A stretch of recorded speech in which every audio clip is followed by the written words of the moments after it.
Hey guys, what is one China policy. तो इसके बारे में हम पढ़ते हैं।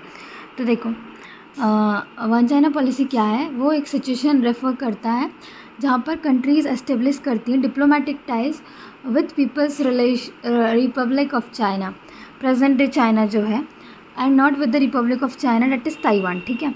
तो अब ना इन्होंने बोला था वन चाइना पॉलिसी ये है कि मतलब जो है ताइवान और चाइना एक ही है। ठीक है। तो हमने इसे एक्सेप्ट कर लिया था, इंडिया एंड यूएसए बोथ ने इसे एक्सेप्ट कर लिया था।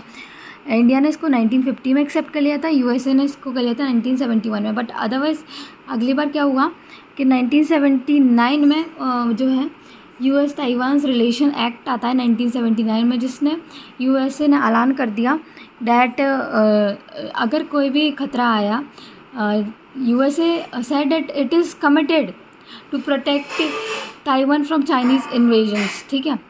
तो फिर वो अगर जो है यूएसए द्वारा इसको बचाए जाने की बात की गई है ताइवान को। ठीक है। तो ताइवान आजकल इतना इम्पोर्टेंट क्यों बन गया है, बिकॉज यहाँ से जो है because of that Taiwan TSMC, Taiwan semiconductor manufacturing company. ठीक है।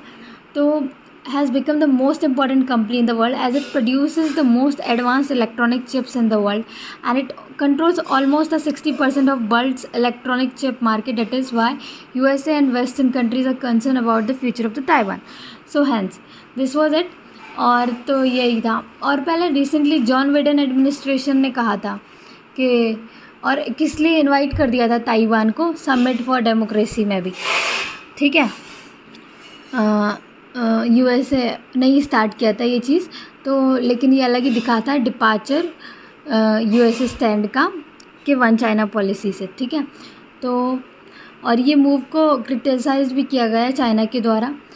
और जो तो ये सिंपल से शॉर्ट नोट्स भी हैं, तो आप बनाना चाहो तो बना लेना। वन चाइना पॉलिसी है। Thank you for watching. Stay safe, stay healthy.